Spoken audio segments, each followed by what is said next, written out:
Hari Raya Idul Adha diperingati setiap 10 Zulhijjah, di mana kaum muslimin yang sedang menunaikan ibadah haji sedang melaksanakan wukuf di Arafah.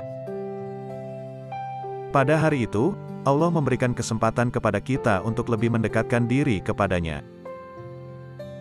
Bagi umat Islam yang belum mampu mengerjakan perjalanan haji, maka ia diberi kesempatan untuk berkurban, yaitu dengan menyembelih hewan kurban.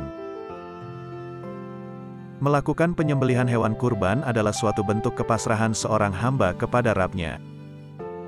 Sebagai simbol atau tanda ketakwaan dan kecintaan kita kepada Allah SWT, selain itu untuk mendekatkan diri kepadanya serta hanya mengharapkan ridha-Nya.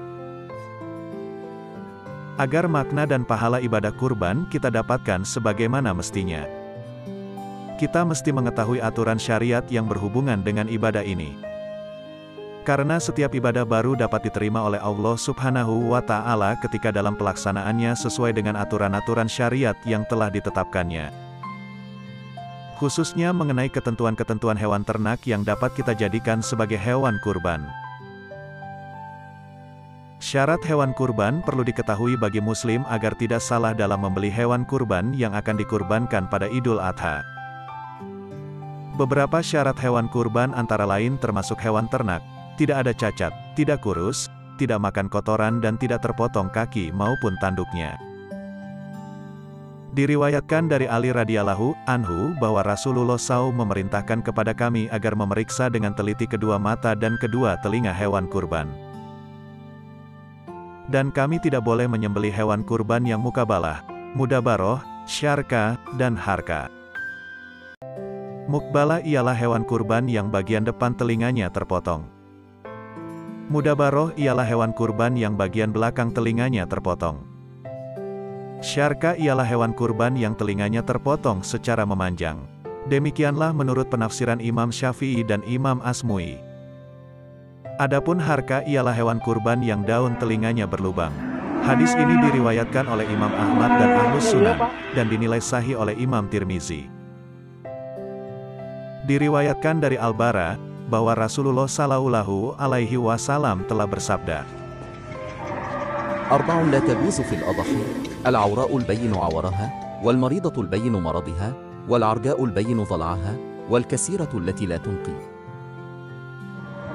Ada 4 macam hewan yang tidak boleh dipakai untuk kurban, yaitu hewan yang buta, yang jelas butanya, hewan yang sakit, yang jelas parah sakitnya, hewan yang pincang, yang jelas pincangnya, dan hewan yang patah tulang kakinya, tak dapat disembuhkan. Hadits riwayat Imam Ahmad dan Ahlus Sunan, dinilai sahih oleh Imam Turmuzi. Aib atau celah yang telah disebutkan dalam hadis di atas menjadikan hewan tersebut tidak cukup untuk kurban. Tetapi jika aib atau celah tersebut terjadi sesudah hewan ditentukan untuk jadi kurban, maka tidak mengapa untuk dikurbankan.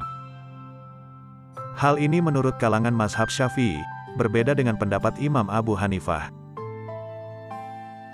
وقد روى الإمام أحمد عن أبي سعيد قال: اشتريت كبشا أضحي به فعد الذئب فأخذ الألية، فسألت النبي صلى الله عليه وسلم فقال: ضح به. Imam Ahmad telah meriwayatkan melalui Abu Said yang telah menceritakan bahwa ia pernah membeli seekor domba untuk kurban. Kemudian ada serigala yang menyerangnya dan sempat memakan sebagian dari pantatnya. Kemudian Abu Said menanyakan hal tersebut kepada Nabi SAW. Maka Nabi SAW bersabda, kurbankanlah domba itu. Karena itulah dalam hadits yang telah disebutkan di atas dikatakan bahwa Nabi Shallallahu Alaihi Wasallam memerintahkan agar memeriksa mata dan telinga hewan yang hendak dikurbankan.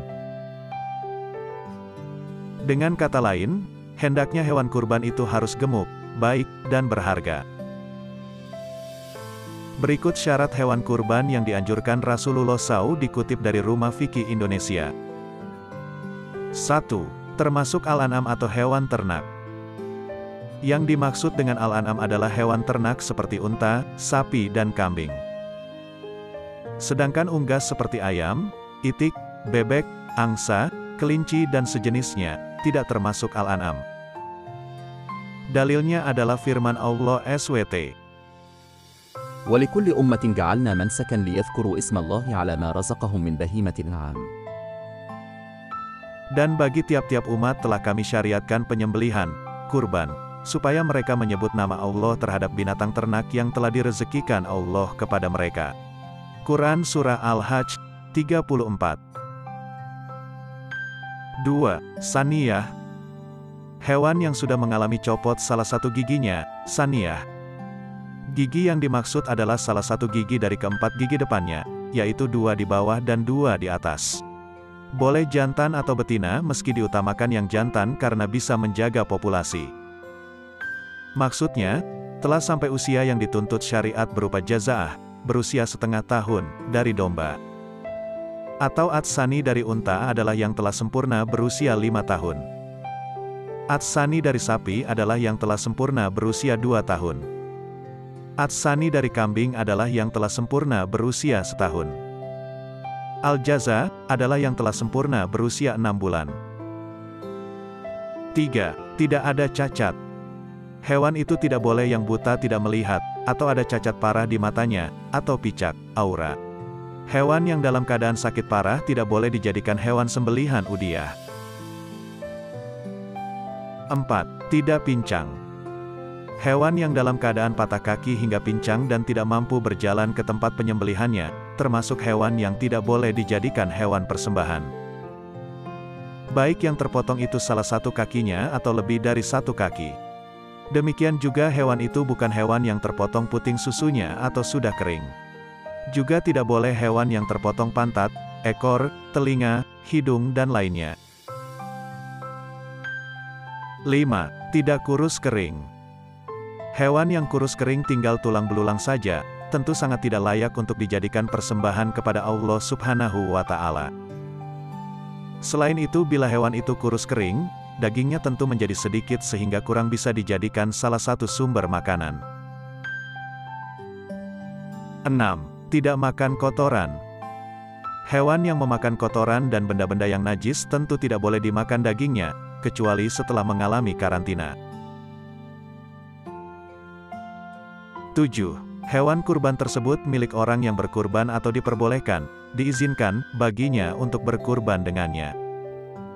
Maka tidak sah berkurban dengan hewan hasil merampok dan mencuri, atau hewan tersebut milik 2 orang yang berserikat kecuali dengan izin teman serikatnya tersebut. 8. Tidak ada hubungan dengan hak orang lain. Maka tidak sah berkurban dengan hewan gadai dan hewan warisan sebelum warisannya dibagi. 9. Penyembelihan kurbannya harus terjadi pada waktu yang telah ditentukan syariat. Maka jika disembelih sebelum atau sesudah waktu tersebut, maka sembelihan kurbannya tidak sah. Wallahu a'lam. Semoga ibadah kurban kita tahun ini diterima oleh Allah Subhanahu wa Ta'ala. Amin ya robbal alamin.